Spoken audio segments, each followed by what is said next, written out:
Hi friends. So நம்ம இன்னைக்கு என்ன பார்க்க போறோம்னு சொன்னா பைத்தன் எப்படி நம்ம கோடிங் எழுதலாம். ஸோ அது கோடிங் எழுதுறதுக்கு என்னென்ன சாஃப்ட்வேர் நமக்கு தேவைங்கிறது தான் நம்ம இன்றைக்கி பார்க்க போகிறோம். ஸோ நார்மலாகவே நீங்கள் பைத்தன் கோட் வந்துட்டு நீங்கள் எழுத போகிறீங்களா இருந்தால் உங்களோட கம்ப்யூட்டரில் நீங்கள் என்ன செய்யணும், பைத்தன் இன்ஸ்டால் பண்ணியிருக்கணும். பைத்தன் ஸோ சர்ச் பண்ணிங்கன்னு சொன்னால் நீங்கள் பைத்தன் போய் நீங்கள் இன்ஸ்டால் பண்ணிங்கன்னா உங்களோட கம்ப்யூட்டரில் நீங்கள் பைத்தனை ரன் பண்ணக்கூடிய மாதிரியான செட்டிங்ஸை நீங்கள் பண்ணிட்டீங்கன்னு அர்த்தம். ஸோ ஒருவேளை நீங்கள் அப்படி பண்ணலை என்று சொன்னால் நீங்கள் என்ன செய்யலாம்னு சொல்லி பார்த்தீங்கன்னா தொனி. ஸோ தொனியை சர்ச் பண்ணிங்கன்னு சொன்னால் இது வந்துட்டு என்னென்னு பார்த்தீங்கன்னா ஒரு பைத்தனுக்குரிய ஐடி. சரிங்களா? ஸோ நான் அந்த வெப்சைட்டுக்குள்ளே போய் பார்த்தேன்னு சொன்னால் இங்கே பாருங்கள்.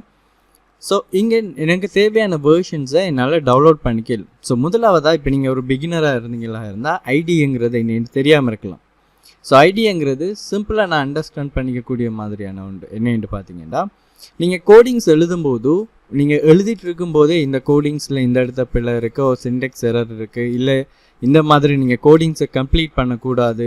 ஸோ இந்த மாதிரியான ஒவ்வொரு இன்ஸ்ட்ரக்ஷன்ஸையும் நீங்கள் கோடிங் எழுதும்போதே உங்களுக்கு அது கைட் பண்ணுமா இருந்தால் அதை நம்ம ஐடின்னு சொல்லி சிம்பிளாக விளங்கிக்கக்கூடிய மாதிரி செய்யலாம். இதே நம்ம நோட் பேடில் கூட நம்ம என்ன செய்யலாம், பைத்தன் கோடிங் எழுதலாம். பட் நோட் பேடில் நீங்கள் பைத்தன் கோடிங் எழுதுனா எப்படி நீங்கள் நோட் பேடில் ஒரு லெட்டர் டைப் பண்ணும்போது அது உங்களுக்கு எப்படியுமே கைட் பண்ணாதோ, நீங்கள் என்ன எழுதுறீங்களோ அதே அது டைப் பண்ணும். வேறு எந்த ஒரு ஸ்பெல்லிங் மிஸ்டேக்ஸோ ஒரு அலைன்மெண்ட் பண்ணுறதுக்கு ஹெல்ப் பண்ணுற மாதிரியோ எந்த ஒரு ஆப்ஷனுமே இருக்காது. பட் இருந்தாலும் நம்ம அதில் டைப் பண்ணுறதுல நம்ம வேர்டை தான் சூஸ் பண்ணி ஒரு லெட்டர் டைப் பண்ணுறது. அதே மாதிரி தான் நோட் பேடில் நம்மளால் பைத்தன் கோடு எழுத முடியுமா இருந்தால் கூட நாம் என்ன செய்யலாம், நம்ம ஐடியை யூஸ் பண்ணி எழுதலாம். ஸோ அதுக்கு முதலாவதாக நீங்கள் Thonny IDE வெப்சைட்டுக்குள்ளே வந்தீங்கன்னா ஸோ thonny.org நான் டிஸ்கிரிப்ஷனில் இதில் லிங்க்கை கொடுத்துருப்பேன். ஸோ தேவைன்னு சொன்னால் நீங்கள் டவுன்லோட் பண்ணிக்கலாம். ஸோ அதுக்குள்ளே வந்து பார்த்தீங்கன்னு சொன்னால் டவுன்லோட் வேர்ஷன்ஸ் 3.3.13 சொல்கிற வேர்ஷன்ஸ் இருக்குது. ஸோ உங்களுக்கு தேவையான ஆப்ரேட்டிங் சிஸ்டத்துக்கு நீங்கள் டவுன்லோட் பண்ணிக்கலாம். ஸோ நீங்கள் விண்டோஸ் யூஸராக இருந்தால் நீங்கள் விண்டோஸையும், மேக் யூஸராக இருந்தால் நீங்கள் மேக்குக்குரிய செட்டப் ஃபைலையும், அதே மாதிரி லினக்ஸ்ன்னு சொன்னால் லினக்ஸுக்குரியதையும் டவுன்லோட் பண்ணிக்கலாம். ஸோ நான் விண்டோஸ் யூஸர். ஸோ நான் என்ன செய்கிறேன், விண்டோஸ் டவுன்லோட் பண்ணுறேன். ஸோ பாருங்கள், உங்களுக்கு இது ரொம்பவே சின்ன ஒரு ஃபைலாக தான் இருக்கும். என்ன காரணம்னு சொன்னால் 17 MB அப்ராக்சிமேட்லி 17 MB இருக்கிற ஒரு ஃபைல் தான். ஸோ ஈஸியாகவே டவுன்லோட் பண்ணிக்கலாம். ஸோ டவுன்லோட் பண்ணிவிட்டு நான் டவுன்லோட் ஆப்ஷனுக்குள்ளே போகிறேன். பாருங்கள், நான் டவுன்லோடை டபுள் கிளிக் பண்ணுறேன். பண்ணதும் எனக்கு சடன்லி ஒரு ஆப்ஷன் கேட்கும். ஸோ நான் ஸ்பெசிஃபிக்காக ஏதாவது ஒரு யூஸருக்கு இன்ஸ்டால் பண்ண போகிறேன்னா, அப்படி இல்லைன்னு சொன்னால் நான் எல்லா யூஸருமே யூஸ் பண்ணக்கூடிய மாதிரி நான் இதை பயன்படுத்த போகிறேன்னு சொல்லி. ஸோ எனக்கு எந்த ஒரு ரெஸ்ட்ரிக்ஷனும் இல்லைன்றதால நான் என்ன செய்கிறேன், எல்லா யூசர்ஸும் கொடுக்கேன். அப்போ யாரெல்லாம் என் கம்ப்யூட்டர் லாகின் பண்ணுறாங்களோ, ஸோ ஒன்றுக்கு மேற்பட்ட யூசர்ஸ் இருந்தாலும் அவங்களும் அதை யூஸ் பண்ணிக்கலாம். ஸோ நான் எஸ் கொடுத்ததும் நெக்ஸ்ட் ஆப்ஷன்ஸ். ஸோ அடுத்தது ஒரு அக்ரிமெண்ட் வந்துட்டு அவங்க கொடுத்துருக்காங்க. ஸோ அதை வாசித்து பார்த்துக்கோங்க. ஸோ நான் ஆல்ரெடி வாசிச்சதால் எனக்கு அந்த அக்ரிமெண்ட் நான் வாசிக்கலை.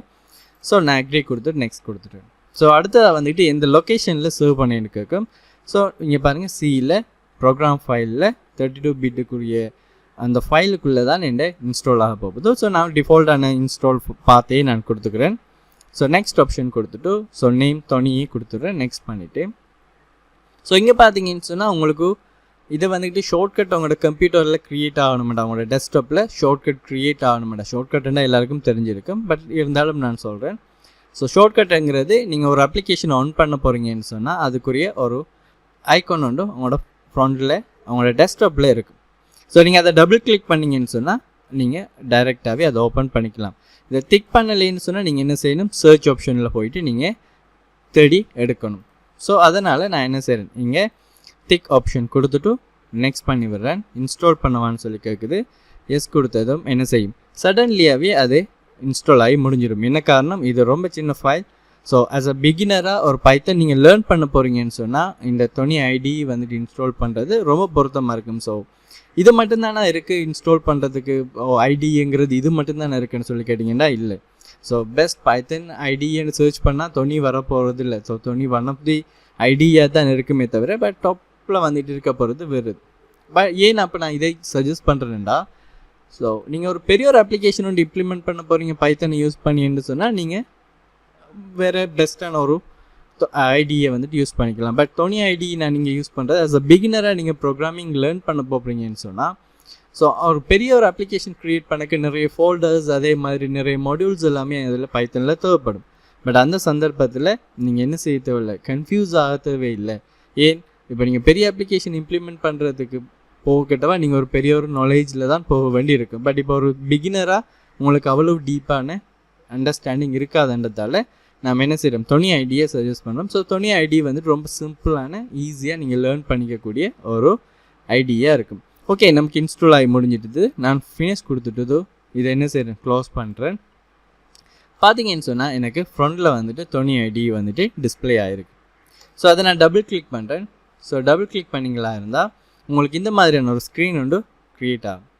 ஸோ அப்போ நீங்கள் யோசிக்கலாம், ஸோ நான் ஃபர்ஸ்ட்டுக்கு நான் சொன்னேன் உங்களோட கம்ப்யூட்டரில் பைத்தன் இருந்தால் தான் பைத்தன் ஒர்க் ஆக மாட்டேன். அப்சல்யூட்லி அதுதான் உண்மையும். ஸோ அப்போ இங்கே என்ன நடக்குதுன்னா, நீங்கள் Thonny-யை டவுன்லோட் பண்ணி நீங்கள் இன்ஸ்டால் பண்ணும்போது ஸோ பைத்தன் 3.7.9 என்று சொல்கிறது பண்டல்டாக இதோடய சேர்ந்து வரும். ஸோ நீங்கள் தனியாக பைத்தனையும் ஐடியும் தனியாகவும் இன்ஸ்டால் பண்ண வேண்டிய அவசியம் இல்லை. ஸோ அப்போ இந்த செல் என்று சொல்கிற இந்த ஏரியா என்னத்துக்கு உங்களுக்கு ஹெல்ப் பண்ணுமென்னு சொல்லி பார்த்தீங்கன்னா, நீங்கள் எழுதுகிற பைத்தன் கோட் ரன் பண்ணி அதோட அவுட்புட்டை பார்க்குறதுக்கு இது உங்களுக்கு ஹெல்ப்ஃபுல்லாக இருக்கும்.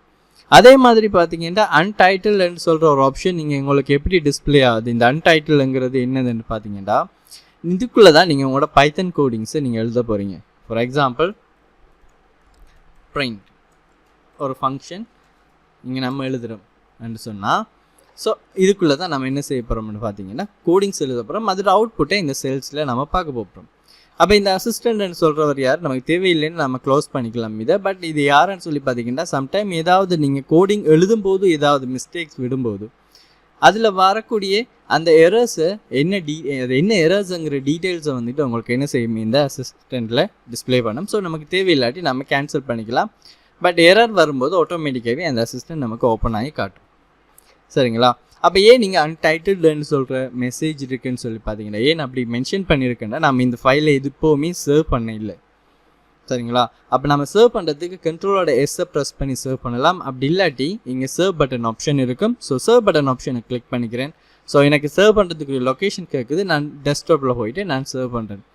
ஸோ அப்போ பை டிஃபால்ட்டாக நீங்கள் Thonny IDEலேருந்து இன்ஸ்டால் பண்ணக்க பைத்தன் ஃபைலாகவே அதை எடுத்துக்கும். ஸோ அதனால் நாம் எந்த ஒரு எக்ஸ்டென்ஷனும் கொடுத்து இங்கே இன்ஸ்டால் பண்ண வேண்டிய அவசியம் இல்லை. ஸோ நான் என்ன செய்கிறேன்டா, பைத்தன், ஸோ பைத்தன் என்று கொடுக்கல, திஸ் இஸ்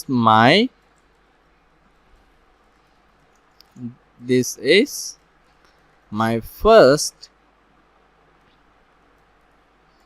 பைத்தன் கோட் என்று கொடுத்து நான் இங்கே சேவ் பண்ணிக்கிறேன்.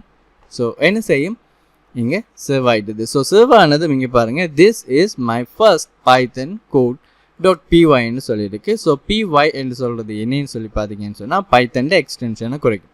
இப்போ நீங்கள் ஒரு வேர்ட் டாக்குமெண்ட்டை நீங்கள் சர்வ் பண்ணிங்கன்னு சொன்னால் அங்கே உங்களுக்கு என்ன நடக்கும், உங்களுக்கு வேர்ட் டாக்குமெண்ட்டுக்குரிய டாக் என்று சொல்கிற எக்ஸ்டென்ஷன் சர்வ் ஆகும். அதே மாதிரி பைத்தனுக்கு இந்த pyன்னு சொல்கிற எக்ஸ்டென்ஷன் சர்வ் ஆகும். ஸோ இன்றைக்கு நம்ம என்ன பார்த்துருந்தோம், எப்படி ஒரு ஐடியை டவுன்லோட் பண்ணி உங்களோட கம்ப்யூட்டரில் இன்ஸ்டால் பண்ணுறது, பைத்தன் லேர்ன் பண்ணுறதுக்கு முதல்ங்கிறது.